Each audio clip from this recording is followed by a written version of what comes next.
Hello बच्चों, good morning all of you. और सभी प्यारे बच्चे कैसे हैं? आशा करते हैं आप सभी बच्चे बहुत अच्छे होंगे। ठीक है बेटा, तो प्रीवियस लेक्चर में अपन कहाँ थे बेटा? संतुलन के, ठीक ठीक, ओके ओके। हमने वैद्युत रेखाओं की प्रॉपर्टी पे बात की थी। अब हम आगे चलते हैं बेटा। अब बेटा हम संतुलन पे बात करते हैं, संतुलन पे आधारित प्रश्न। संतुलन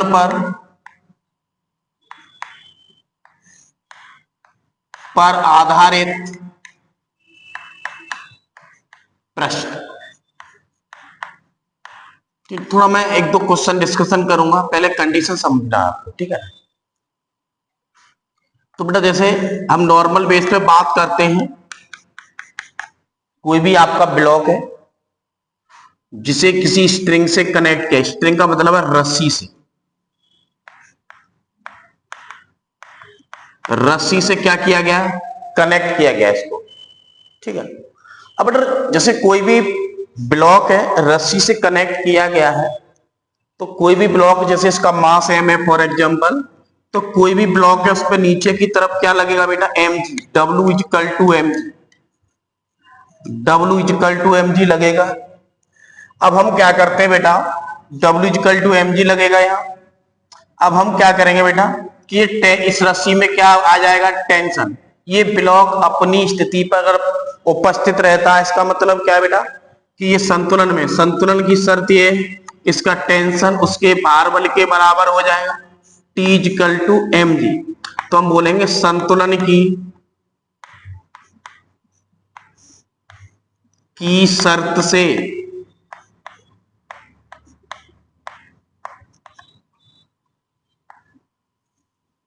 संतुलन की शर्त से, किससे? संतुलन की शर्त से, ठीक है बेटा? अब आगे देखिएगा। अब यहां पर इससे रिलेटेड हम क्वेश्चन की बात करेंगे। तो यहां क्वेश्चन बेटा आपका होगा, प्रोटॉन को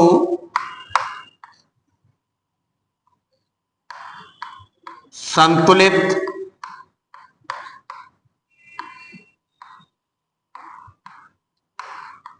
करने के लिए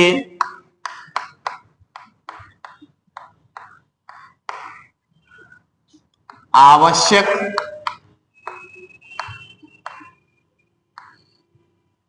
वैद्युत बल का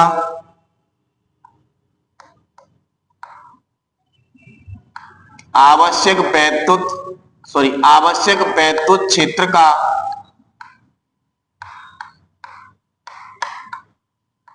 मान ज्ञात कीजिए।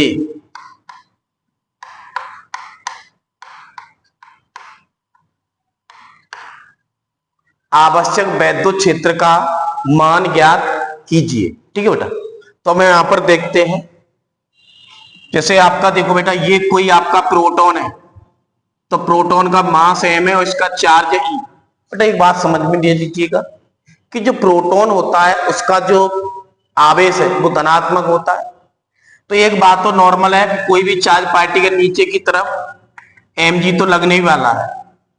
ये चार्ज पार्टिकल संतुलन में हो जाए, संतुलन में कब होगा? या तो कोई न कोई पार्टिकल को किसी से कनेक्ट किया जाए, या इसको किसी ऐसे क्षेत्र में रख दिया जाए जिससे उस पर इस भार बल के विपरीत दिशा में उतना ही परिमाण का बल लग जाए। हमने सपोज किया इसको संतुलित करने के लिए यहां पर एक बल लग गया, इस बल को हमने बोला Fe, और Fe आपका होता है बेटा QE होता है फिर। अब चार्ज पार्टिकल को वैद्युत क्षेत्र में रखा गया, थोड़ी सी बात कंसेप्चुअल समझिएगा। फॉर एग्जाम्पल ये आपका कोई भी वैद्युत क्षेत्र है, कोई भी आपका वैद्युत क्षेत्र है, इसमें आपने प्लस चार्ज रखा है, एक नेगेटिव चार्ज रखा है। बेटा प्लस आवेश को जब किसी वैद्युत क्षेत्र में रखेंगे तो वह प्लस आवेश हमेशा वैद्युत क्षेत्र की तरफ दौड़ेगा। इसका मतलब क्या है कि इस आवेश पर एक बल लग रहा है, उसकी दिशा किधर होगी? उसकी दिशा वही होगी जिधर वैद्युत क्षेत्र। प्लस की कहानी ये वाली है, ठीक है बेटा? अब बात करते हैं नेगेटिव चार्ज। तो कोई भी वैद्युत क्षेत्र है आपका इस डायरेक्शन में, ये डायरेक्शन किसकी है? वैद्युत क्षेत्र की। और आपने किसी चार्ज पार्टिकल को यहाँ फ्री सस्पेंड किया, रख दिया, सॉरी पार्टिकल को आपने रख दिया है, तो जैसे चार्ज पार्टिकल रखेंगे, ये चार्ज पार्टिकल एक वैद्युत क्षेत्र के विपरीत दिशा में एक बल लगेगा, तो इस पे इस डायरेक्शन में क्या लगेगा, एक वैद्युत बल लगेगा, अर्थात ये वैद्युत क्षेत्र की विपरीत दिशा में दौड़ेगा। ये बात समझ में आ रही है? तो बेटा यहाँ पर हम प्रोटॉन की बात कर रहे हैं, जब प्रोटॉन पर ऊपर वैद्युत बल लग रहा है, इसका मतलब वैद्युत क्षेत्र भी किधर होगा, ऊपर की ओर होगा, ऐसे लिख सकते हैं। ई कहां होगा बेटा, ऊपर की ओर। अब हम बात करते हैं संतुलन के लिए, संतुलन की शर्त से, कंडीशन ऑफ बैलेंसिंग, ठीक है ना। संतुलन की शर्त क्या कहती है, ये चार्ज पार्टिकल या प्रोटॉन कब बैलेंस करेगा, ये कब संतुलन में होगा, ये बैलेंस या संतुलित होने का काम तभी हो सकता है जब ये बल इसके बराबर हो जाए। तो मैं यहां से क्या बोलूंगा बेटा, एफ ई बराबर क्यू ई, ठीक है। और ये क्यू ई किसके इक्वल हो जाएगा, एम जी। हमें पूछ क्या रहा है, वैद्युत क्षेत्र क्या हो जाएगा बेटा, एम जी अपॉन क्यू। अगर इस क्वेश्चन में वैल्यू देगा प्रोटॉन के, और देखो यहां आप क्वेश्चन जब करेंगे तो मास की जगह क्या ले लेंगे, मास ऑफ प्रोटॉन रख दीजिएगा, प्रोटॉन की वैल्यू आपको पता होनी चाहिए। चार्ज ऑफ प्रोटॉन क्या होगा बेटा, ई, ठीक है ना। अब यहां पर ये वैल्यू डालोगे, ये वैल्यू आपको पता होना चाहिए। प्रोटॉन का चार्ज पॉजिटिव होता है, इसकी वैल्यू क्या है बेटा, ये होती है 1.6 इंटू 10⁻⁹ कूलम। जरा देखिए बेटा, ऐसे हम क्वेश्चन को इजीली कर सकते हैं। बेटा इसी तरह अगला क्वेश्चन देखिए,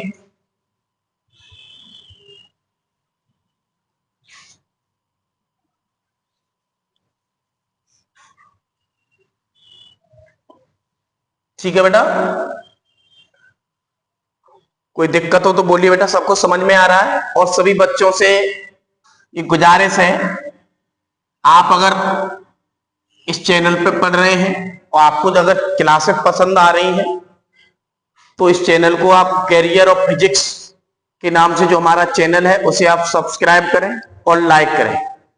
अगर ये आपको पसंद आ रहा है तो अपने दोस्तों को जरूर बताएं बेटा, जिससे हर बच्चा जो आने में असमर्थ है, कोचिंग में आने में असमर्थ है, तो अपने घर पर ही चीजों को अच्छे से अध्ययन कर सकता है। ठीक है बेटा। अगला क्वेश्चन यहीं पे बन सकता है बेटा, हम बोलते हैं बेटा एक प्रोटॉन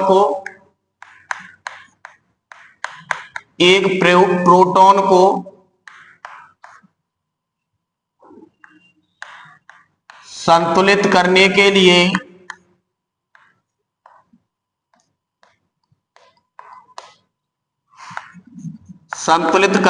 लिए आवश्यक वैद्युत क्षेत्र का मान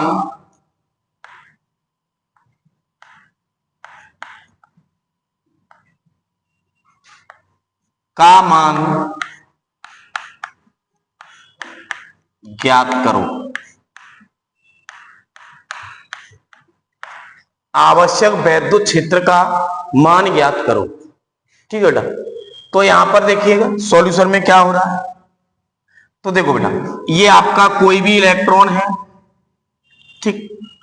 अब बेटा देखो ये इलेक्ट्रॉन है तो इस पर नेगेटिव चार्ज होने वाला और इसका अपना मास है, तो इलेक्ट्रॉन पर नेगेटिव चार्ज है। बेटा कैसा भी चार्ज हो, पार्टिकल कोई भी होगा, तो ये तो मस्ट है किस पर, नीचे की ओर एक ग्रेविटेशनल फोर्स लगेगा W=mg, इसको तो लगना ही है बेटा। ये आपका ग्रेविटेशनल फोर्स लग रहा है या वेट लग रहा है, वेट किधर जाएगा बेटा, W=mg डाउनवर्ड होगा टूवर्ड्स द सेंटर। तो बेटा इसको संतुलित होने के लिए क्या करना पड़ेगा, देखो इसको संतुलित करने के लिए अगर ये स्ट्रिंग होती तो उसको बैलेंस करती, लेकिन ये आपने फ्री स्पेस में इसको छोड़ दिया गया है, तो इस तो कंडीशन क्लियर है कि बेटा, तो इस पर इधर एक बल लगने वाला है। ये स्ट्रिंग वाला बल नहीं है, वैद्युत क्षेत्र में रखा गया है, तो ऊपर एक बल लग रहा है जिसे हम बोल रहे हैं एफई। एफई एक वैद्युत बल है जिसकी वैल्यू क्या होगी बेटा, यहाँ क्यू को ई बाद में रख देना या अभी भी रख सकते हैं, तो क्या मैं इसको ऐसे बोल सकता हूं ई। ये आपका वैद्युत क्षेत्र का मान आ चुका है बेटा। देखो अगर चार्ज पार्टिकल, वैद्युत क्षेत्र में चार्ज पार्टिकल को रखा गया है, अगर वह आवेशित कण धनात्मक है तो वैद्युत क्षेत्र के अनुदिश दिशा में गति करेगा, और यही चार्ज पार्टिकल ऋणात्मक है तो यही इस पे जो गति करेगा वो वैद्युत क्षेत्र के विपरीत दिशा में गति करेगा, ठीक है। तो इसका मतलब बेटा इसको लेकर हमारी यहाँ एक कंडीशन मस्ट है कि हमें बल ऊपर लगाना ही पड़ेगा, तभी तो ये वाला बल इसको संतुलित करेगा, और जब ये बल इसको संतुलित करेगा तभी तो पार्टिकल अपनी जगह पर रह पाएगा, और जब पार्टिकल अपनी जगह पर होगा तो उसी को बोलेंगे वो पार्टिकल संतुलन में है। तो यहां हम बोल सकते हैं बेटा इलेक्ट्रॉन नेगेटिव चार्ज, इसका मतलब इस पे वैद्युत क्षेत्र जो लग रहा है वो नीचे की तरफ लगना चाहिए। ई कहां लगना चाहिए? नीचे।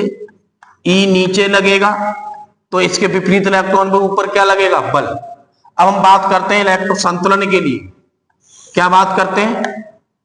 इलेक्ट्रॉन के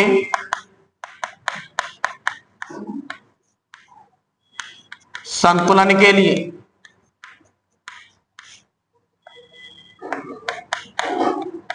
इलेक्ट्रॉन के संतुलन के लिए तो बेटा क्या होगा संतुलन के लिए? देखो तो हमारा एक क्लियर है कि बेटा एफ ई इसके बराबर होना चाहिए एम जी।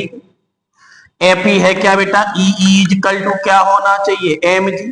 तो मैग्नीट्यूड दोनों केस में क्या आ रहा है? सेम आ रहा है।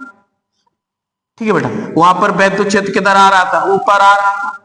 यहां वैद्युत क्षेत्र किधर आ रहा है बेटा? नीचे आ रहा है। ठीक है बेटा,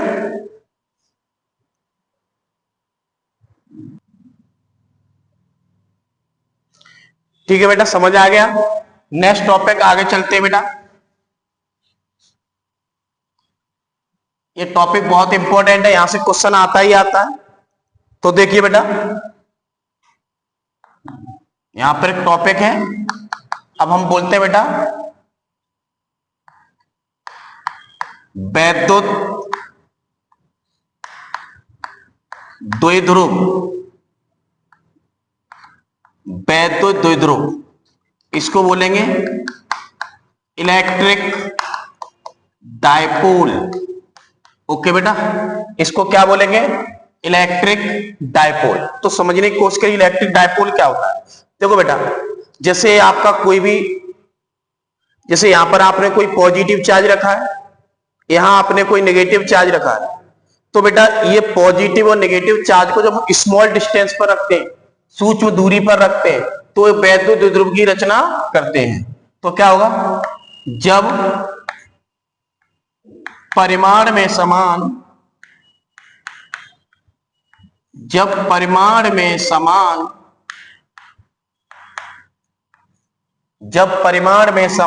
तथा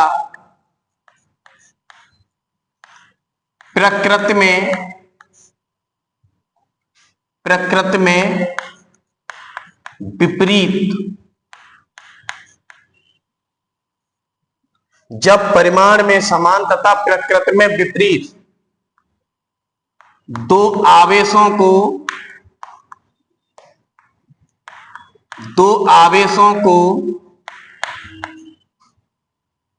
अल्प दूरी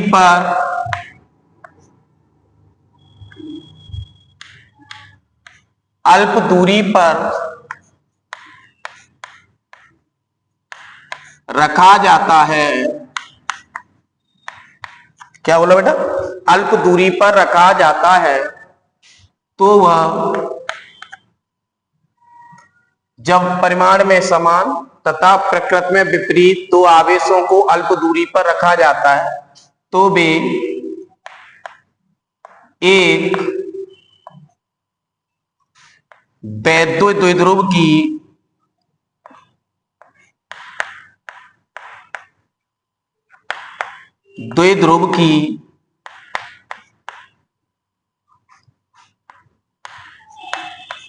रचना करते हैं। क्या समझ में आया? जब परिमाण में समान और प्रकृति में विपरीत, जैसे बेटा जब परिमाण में समान और तथा प्रकृति में विपरीत दो आवेशों को अल्प दूरी पर रखा जाता है तो वे क्या करेंगे? एक वैद्युत द्विध्रुव की रचना करते हैं। इसमें होता क्या है वैद्युत द्विध्रुव में बेटा? दो आवेश होते हैं, एक प्लस होगा एक माइनस होगा, और जिन्हें कुछ दूरी पर रख दिया जाएगा, सूक्ष्म दूरी होगी, तो वे मिलकर एक वैद्युत द्विध्रुव की रचना कर देते हैं। ठीक है ना? आगे इसमें बोल सकते हैं वैद्युत द्विध्रुव आघूर्ण। वैद्युत द्विध्रुव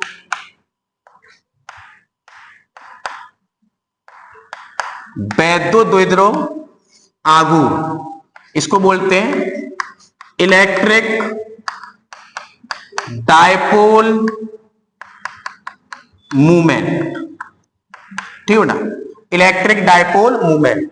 इसमें क्या होगा, ये जो आवेश रखे गए उनमें से किसी एक आवेश के परिमाण वो दोनों आवेशों के बीच की दूरी का जो गुणनफल होता है उसे वैद्युत द्विध्रुव आघूर्ण कहते हैं। तो क्या होता है, वैद्युत द्विध्रुव आघूर्ण, ऐसे लिखो, वैद्युत द्विध्रुव के किसी एक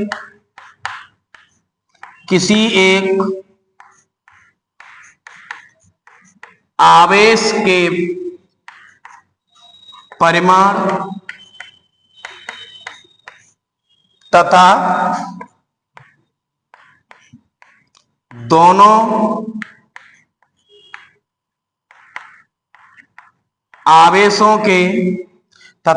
आवेशों के बीच की दूरी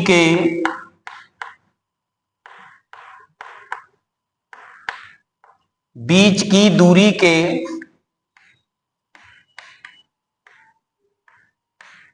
गुणनफल को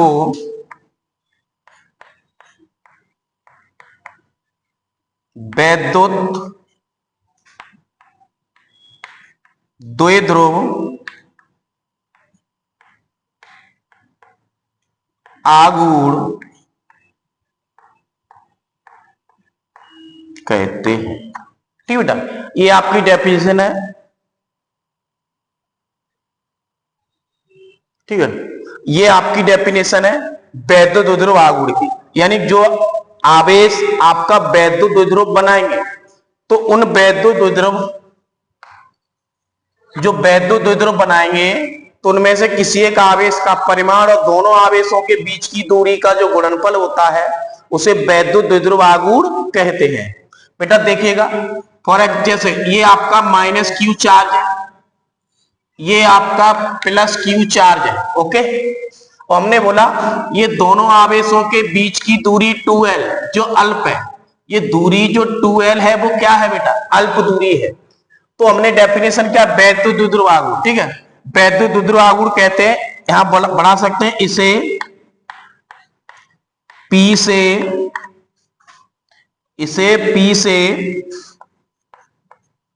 प्रदर्शित करते हैं। ओके बेटा, इसे किससे प्रदर्शित करते हैं, इसे P से प्रदर्शित करते हैं। तो आपका वैद्युत द्विध्रुव आघूर्ण क्या होगा बेटा, तो यहां से आपका वैद्युत द्विध्रुव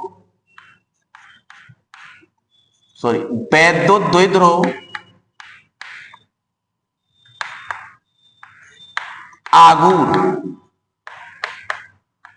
वैद्युत द्विध्रुव आघूर्ण P इक्वल टू क्या हो जाएगा, Q इंटू। ध्यान रखिए आपका वैद्युत द्विध्रुव आघूर्ण का फॉर्मूला मिल चुका है। तो वैद्युत द्विध्रुव आघूर्ण डेफिनेशन यही तो है, वैद्युत द्विध्रुव के किसी एक आवेश के परिमाण व दोनों आवेशों के बीच की दूरी का जो गुणनफल है, प्रोडक्ट है, उसी को अपन क्या बोलेंगे, वैद्युत द्विध्रुव आघूर्ण बोलेंगे। तो यह फॉर्मूला अच्छे से लिख लीजिए, P equal to Q into 2l। Okay, vector form क्या होगा, वेक्टर फॉर्म की अगर बात करते हैं, वेक्टर फॉर्म या वेक्टर स्वरूप, वेक्टर रूप जो भी बोलो, तो यहां से आपका P वेक्टर इक्वल टू होने वाला है Q इंटू 2l वेक्टर। क्या है बेटा, P vector equal to Q into 2l vector. तो यहां हम बोलेंगे बेटा वैद्युत द्विध्रुव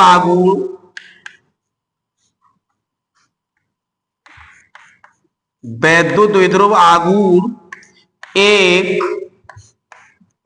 सदिश राशि है, एक सदिश राशि है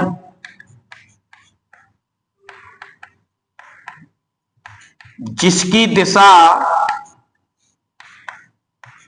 क्या बोला बेटा, जिसकी दिशा माइनस क्यू आवेश से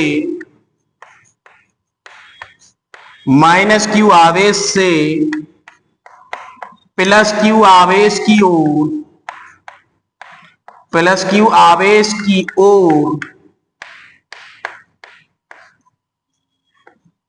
होती है। ठीक है, वैद्युत द्विध्रुव आघूर्ण एक सदिश राशि है जिसकी दिशा माइनस क्यू आवेश से प्लस क्यू आवेश की ओर होती है।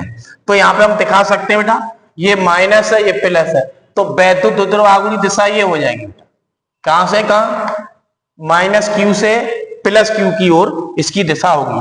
बेटा इसका मात्रक भी बोलो, इसका जो मात्रक है P का मात्रक, ठीक है बेटा, P का मात्रक क्या होना चाहिए बेटा? यहां ध्यान रखिए बेटा, यहां Q को मतलब कूलम और लेंथ को मीटर, तो C डैश M लिख रहे, बच्चे समझेंगे सेंटीमीटर। तो यह ध्यान रखना, इसका जो यूनिट है वो कूलम मीटर क्या होता है बेटा? कूलम मीटर होता है। इसको शॉर्ट में ऐसे भी बोल सकते हैं, ठीक है, C for coulomb, M for metre, तो इसको हम बोलेंगे मात्रक कूलम मीटर होता है। इसका विमी सूत्र लिखने में मुझे तो नहीं लगता किसी को कोई प्रॉब्लम होगी बेटा, बहुत आसान है। यहां पर आप लिख सकते हैं कूलम, विमी सूत्र अगर लिखना चाहें तो बेटा बहुत आसान है, बिल्कुल अपने आप लिखने की कोशिश करिए सभी बच्चे। आंसर दीजिए बेटा,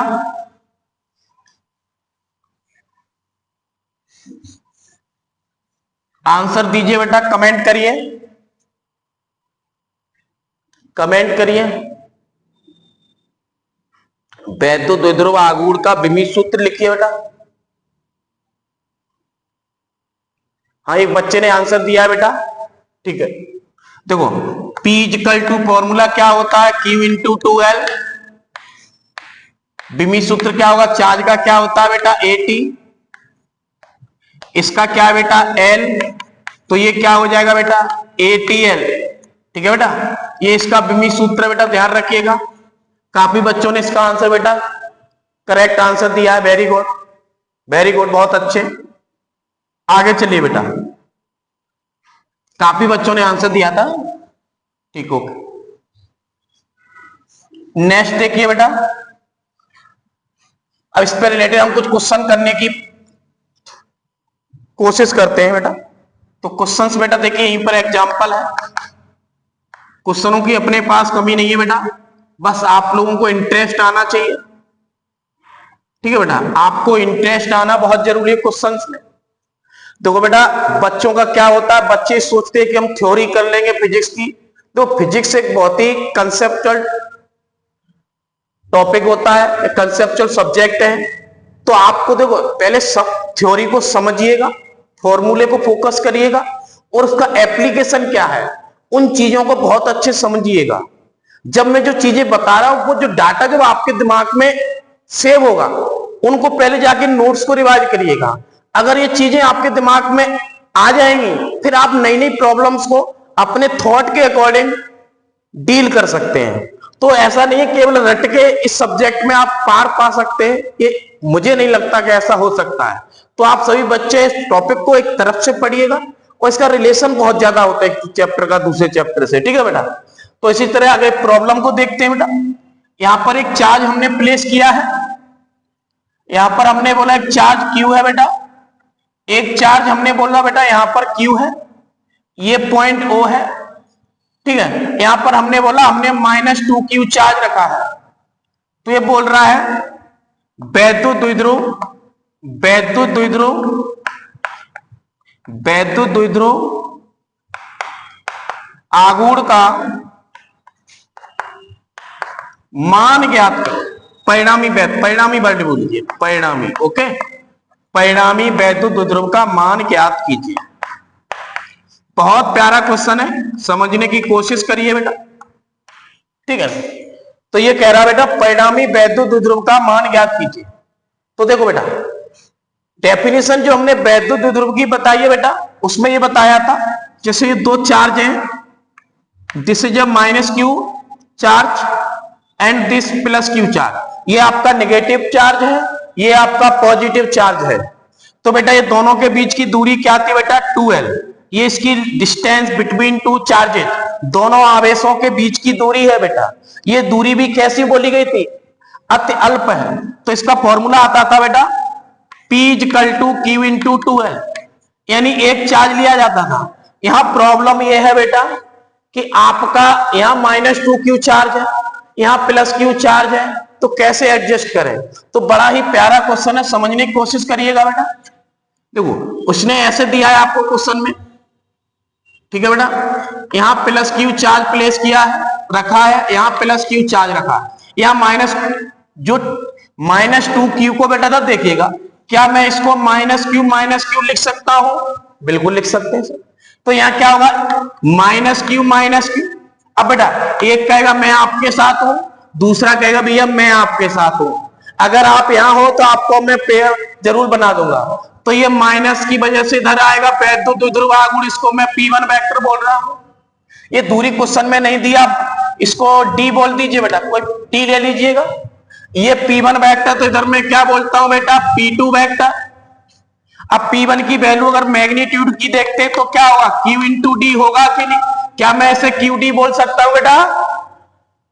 अगला देखो P2 वेक्टर का मैग्नीट्यूड, क्या मैं इसको भी QD बोल सकता हूं बेटा? अब आप इन दोनों वैल्यू को देखिएगा, ये दोनों वैल्यू कैसी सेम, तो मैं P1 equal to P2 equal to P0 बोल देता हूं, कोई बुराई नहीं है। देखिए जरा, मुझे तो कोई बुराई नहीं लग रही बेटा यहां पर। अब मुझे क्या चाहिए, P भी मिल गया, P1 भी मिल गया, लेकिन एक बात बहुत इंपॉर्टेंट है, P1 वेक्टर इधर है, P2 वेक्टर इधर है।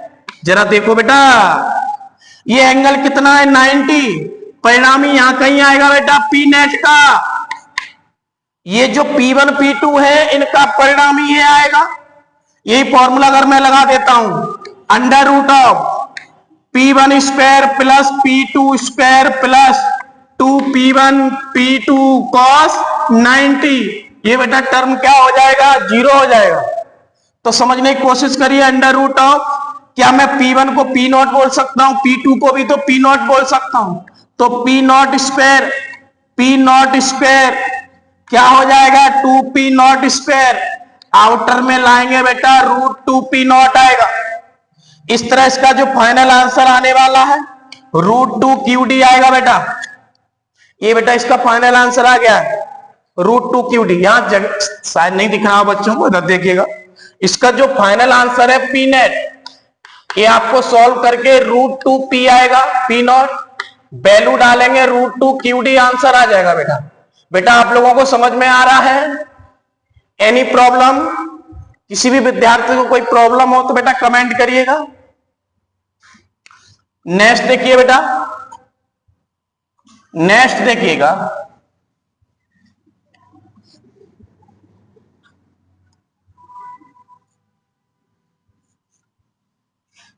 एक क्वेश्चन और देख लेते हैं।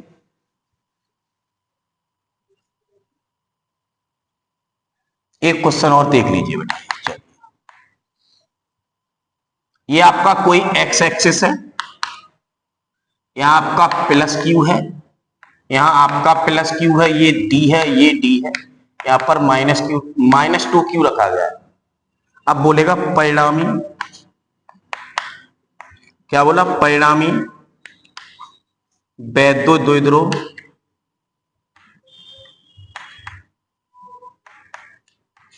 आघूर्ण का मान ज्ञात करो। मान ज्ञात करिए, ट्राई करिए बेटा, आंसर दीजिएगा।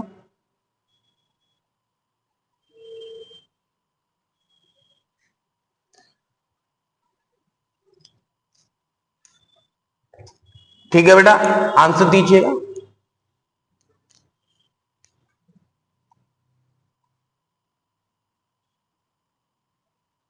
ठीक है, नहीं ठीक है, चलो मैं करता हूं।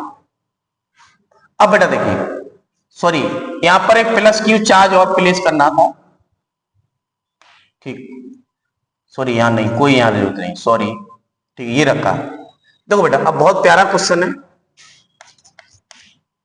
बेटा, देखिएगा, देखो ये -2 को मैं क्या लिख सकता हूं, -q लिख सकता हूं। अब बेटा देखो, एक -q कहेगा मैं आपके साथ हूं भैया, एक कहेगा भैया मैं आपके साथ हूं। इसको P1 वेक्टर बोला, इसको P2 वेक्टर बोला। अगर मैं ही मैग्नीट्यूड वाइज बात करता हूं, P1 वेक्टर का मैग्नीट्यूड QD होगा, P2 वेक्टर का मैग्नीट्यूड भी QD होगा। इन दोनों को जरा देखेंगे तो P1 equal to P2 equal to QD equal to, क्या मैं P0 बोल सकता हूं? बिल्कुल बोल सकते हैं। कोई नई क्वांटिटी तो बोल दी जो सेम है। अब बेटा यहां पर देखो, ये पॉइंट था आपका पॉइंट O, तो देखो यहां पर P1 इधर लगा और P2 किधर लगा, इधर। अब यहां पर जो एंगल है वो 180 है, तो यहां पर P नेट आप क्या सोचेंगे, under root of P1 minus of P2, difference को कर दीजिए। आप 180 पे एंगल है तो डिफरेंस हो जाएगा, तो डिफरेंस हो जाएगा। तो बेटा यहां पर ये भी P0 है, ये भी P0 है, आंसर क्या आ जाएगा, P नेट 0 आ जाएगा बेटा। इसका जो परिणामी वैद्युत द्विध्रुव आघूर्ण है वो बेटा क्या हो जाएगा, 0 हो जाएगा। ओके, आगे देखिएगा, ये मैंने क्वेश्चन बेटा किए हैं, आगे देखते हैं। एक इंपॉर्टेंट डेरिवेशन है, उसे समझने की कोशिश कीजिएगा, बहुत प्यारा सा कंसेप्ट है।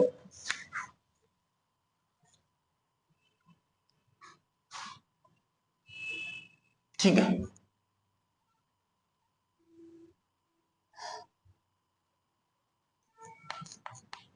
वैद्युत द्विध्रुव के कारण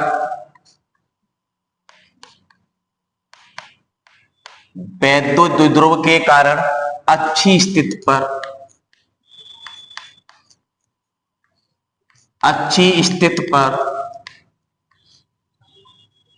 या इसको अनुदैर्ध्य स्थिति भी बोलते हैं, ठीक है, अनुदैर्ध्य, अच्छी स्थिति अनुदैर्ध्य स्थिति पर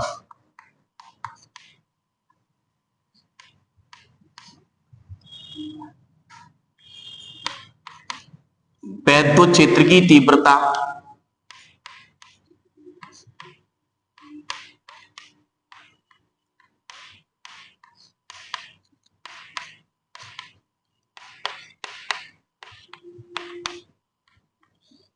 कीजिए।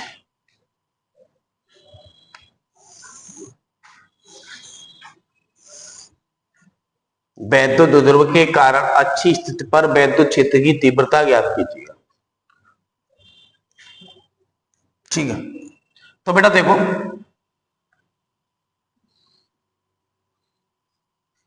ये -q है, सॉरी समझिए, ये +q। इस डेरिवेशन को करना स्टार्ट करते हैं, सब बच्चे समझे, बहुत अच्छा इंपॉर्टेंट बोर्ड के लिए कुछ डेरिवेशन होता है।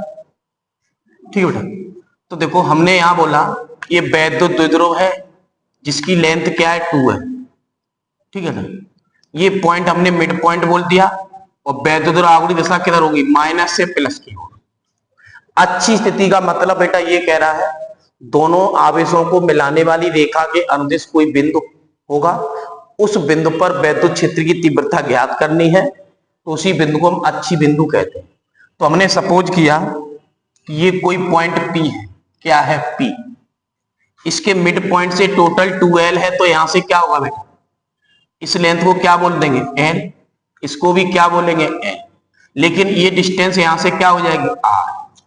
मिड पॉइंट से बोला कि R डिस्टेंस पे दोनों आवेशों को मिलाने वाली रेखा के अनुदिश कोई बिंदु P स्थित। ठीक है बेटा, जहां में वैद्युत क्षेत्र तीव्रता ज्ञात करनी है, तो बेटा ये लेंथ L है, तो ये वाली लेंथ क्या होगी, बोलो ना, ये हो जाएगा R माइनस L, ये वाली क्या हो जाएगी बेटा, R प्लस L।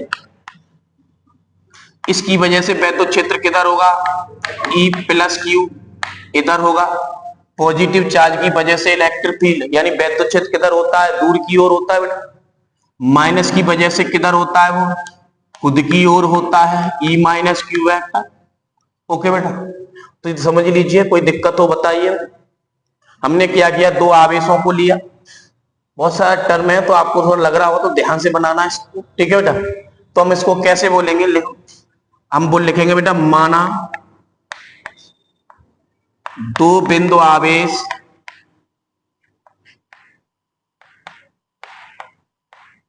माना दो बिंदु आवेश माइनस क्यू व प्लस क्यू एक दूसरे से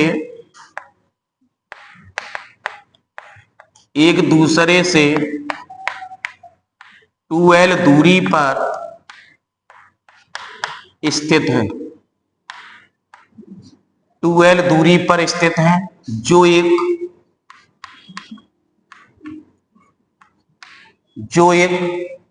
वैद्युत द्विध्रुव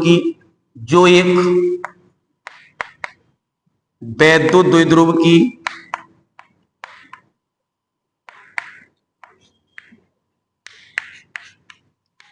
रचना करते हैं।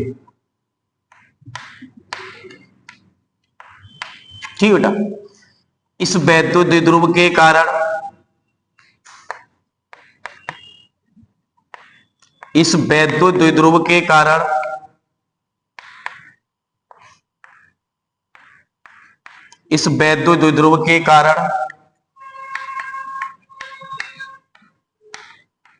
अच्छी स्थिति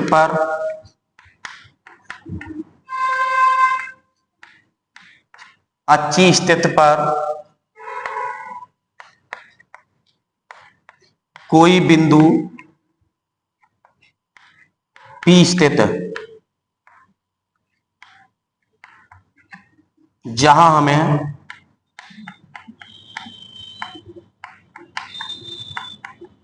वैद्युत क्षेत्र की तीव्रता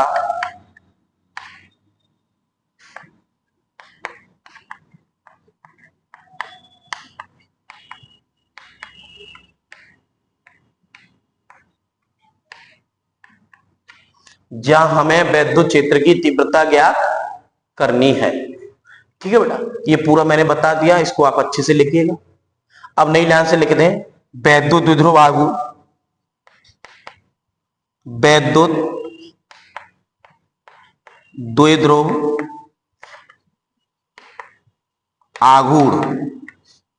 तो बेटा क्या हो जाएगा, P equal to Q into 2L, equation number first. देखिए बेटा, कोई दिक्कत किसी बच्चे को, कुछ खास नहीं किया है। ये वैद्युत द्विध्रुव आघूर्ण आप जानते हैं क्या होगा, P equal to Q into 2L।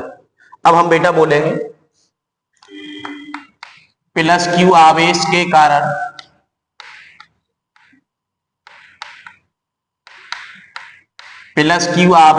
कारण बिंदु P पर वैद्युत क्षेत्र की तीव्रता।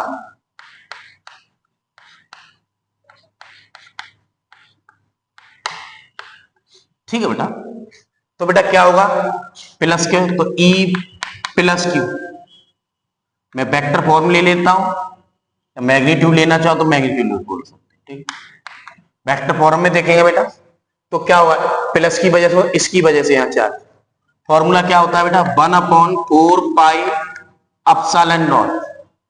आवेश क्या है बेटा, प्लस क्यू, तो क्यू अपॉन डिस्टेंस क्या है, R माइनस L का होल स्क्वायर। किधर होगा ये, आवेश से दूर, किधर होगी दिशा, आवेश से दूर।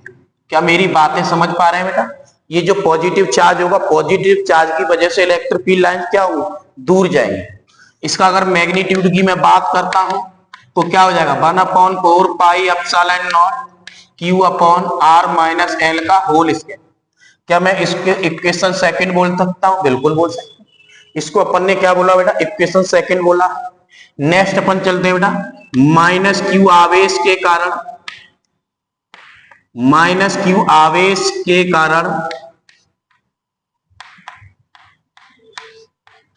बिंदु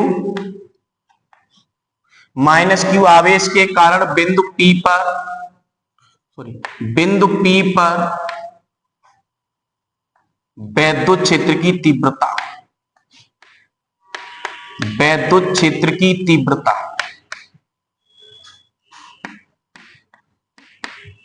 ठीक है बेटा, तो E माइनस क्यू हम बोल रहे हैं 1/4 पाई एप्सिलॉन नॉट। देखो बेटा, अब इस आवेश की वजह से मैं इलेक्ट्रिक फील्ड की बात करनी है। ठीक है, तो फॉर्मूला क्या होगा, 1/4 pi epsilon not Q upon यहां से यहां तक की डिस्टेंस क्या है, आर प्लस एल का होल स्क्वायर। दिशा किधर होगी, यहां होगा आवेश की ओर, किधर होगी, आवेश की ओर। दिशा किधर होगी बेटा, आवेश की ओर। तो इसका अगर मैं मैग्नीट्यूड की बात करता हूं, 1/4 pi epsilon not Q upon R plus L का whole square. Equation number third. Question क्या है, थर्ड है ये आपका, ठीक है। तो E minus Q equal to 1/4 pi epsilon not Q upon R plus L का whole square. Equation number third, ठीक है बेटा। आगे चलेंगे,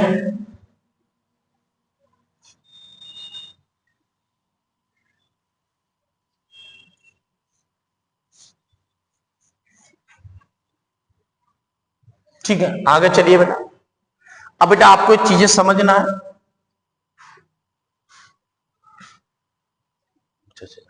अब हमको क्या करना है बेटा, समीकरण 1 व समीकरण 2 से देखिएगा इन दोनों में कौन बड़ा है।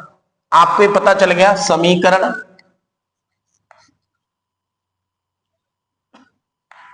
1 व 2 से, ठीक है बेटा। समीकरण 1 व 2 से तो हम बोल सकते हैं बेटा, हम बोलेंगे E Q is greater than E minus Q.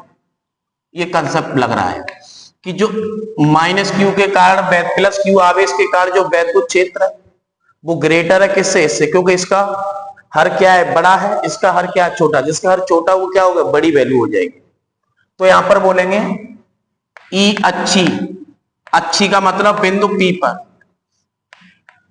ई अच्छी क्या है बेटा, प्लस की वजह से इधर देखो, आपको मैं समझाता हूं फिर से।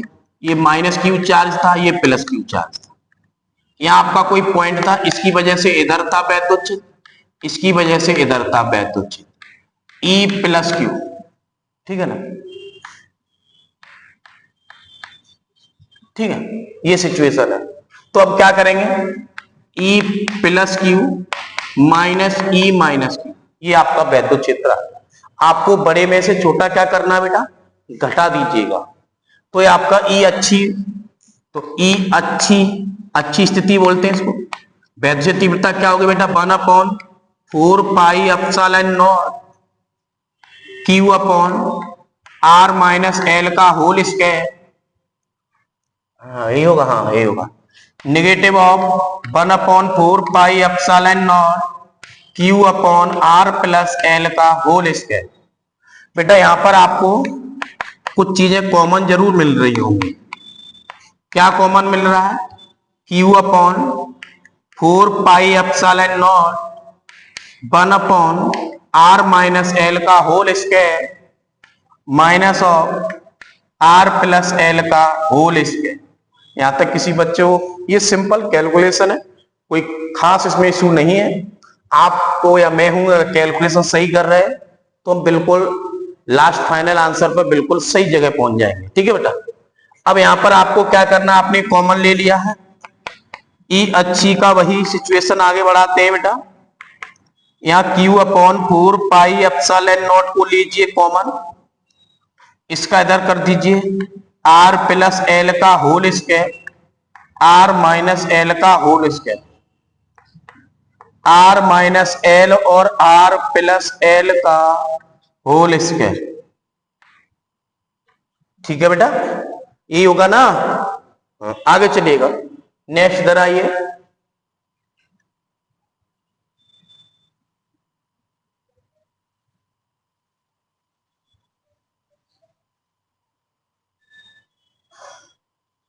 ठीक है बेटा,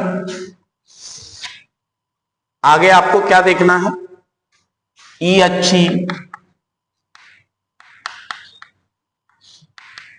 Q/4 पाई एप्सिलॉन नॉट, देखो बेटा इसको खोलिएगा, R square plus L square plus 2RL, okay, negative of, इसको खोलिएगा, R square plus L square minus 2RL upon, ये बेटा क्या बन गया, A plus B A minus B, A plus B A minus B का whole square, A plus B और A minus B क्या होता है आपका A square minus B square. तो इसको हम क्या बोलेंगे बेटा, R square minus L square का होल स्क्वायर, यही होगा। तो यहां से ई अच्छी होगा क्या, ई अच्छी बराबर Q upon 4 pi epsilon naught. तो ये होगा बेटा आपका R square plus L square plus 2rl minus R square minus L square plus 2rl। Okay, तो यहां क्या होगा R square minus L square का whole square, R square L square से एल स्क्वायर चला गया।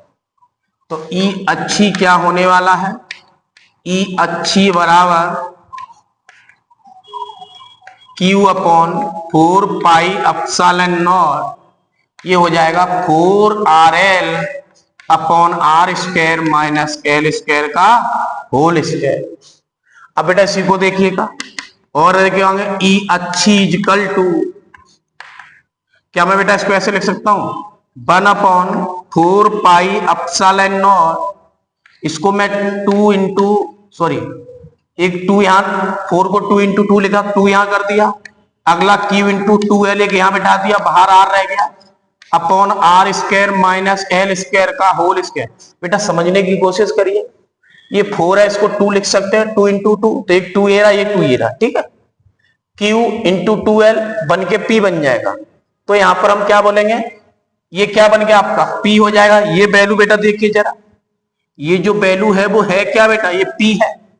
तो यहां पर क्या हो गया E अच्छी बराबर E अच्छी equal to 1 upon 4 pi epsilon naught 2pr upon R square minus L square का होल स्क्वायर। ये बेटा आपका रिलेशन निकल के आ गया, ये ध्यान रखिएगा। आपका जो फॉर्मूला आया 1 upon 4 pi epsilon naught 2pr upon R square minus L square का होल स्क्वायर। बेटा और इसको थोड़ा एक कंडीशन लगाते हैं, स्पेशल कंडीशन से सोचते हैं। अप्रोक्सीमेशन देखिए बेटा क्या हो सकता है। अगर मैं ऐसा लेकर चलता हूं कि R इज ग्रेटर, यदि R इज ग्रेटर L, तो बेटा अगर ऐसा किया जाए आर स्क्वायर, तो ये और भी ग्रेटर हो जाएगा किससे, एल स्क्वायर से। अब बेटा देखो यहां पर जो आर स्क्वायर है वो एल स्क्वायर के कंपैरिजन में बहुत ज्यादा वैल्यू हो रही है, और वैसे भी डायपोल की जो लेंथ थी 12 वो एक स्मॉल वैल्यू थी, जब वो स्मॉल थी उसकी हाफ क्या हो गई, और भी स्मॉल हो गई। तो बेटा यहां बोल सकते हैं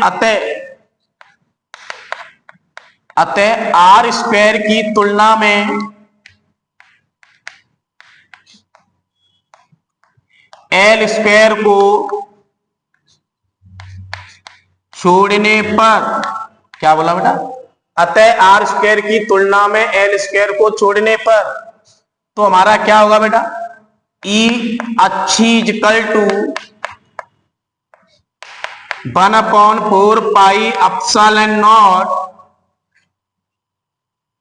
ऊपर बेटा आपका होगा 2pr, एल स्क्वायर छोड़ दिया तो आर स्क्वायर का क्या हो गया बेटा, स्क्वायर। तो ई अच्छी equal to 1 upon 4 pi epsilon naught 2pr r की पावर 4, ई अच्छी बराबर 4 pi epsilon naught 2p upon R Q. जरा देखिएगा, ई अच्छी बराबर 1 upon 4 pi epsilon naught 2p upon R Q. ये बेटा आपका फाइनल रिलेशन आ गया है, और सब बच्चे इसको अच्छे से तैयार करें। बहुत ही इंपॉर्टेंट आप लोगों के लिए, बहुत ही इंपॉर्टेंट डेरिवेशन है, प्रॉपर इसको रिवाइज करिएगा जिससे अच्छे से आपके दिमाग में बैठ जाए। ठीक है बेटा, तो बहुत अच्छे से पढ़िए सभी बच्चों से, और सभी बच्चों से मेरी ये आशा है कि कैरियर ऑफ फिजिक्स जो चैनल है इसको सब्सक्राइब करें। और जो बच्चे हैं पढ़ने के इच्छुक हैं, फिजिक्स पढ़ना चाहते हैं, तो उन बच्चों को बोल सकते हैं वो भी इसको सब्सक्राइब और लाइक करें। थैंक यू आज के सेशन के लिए।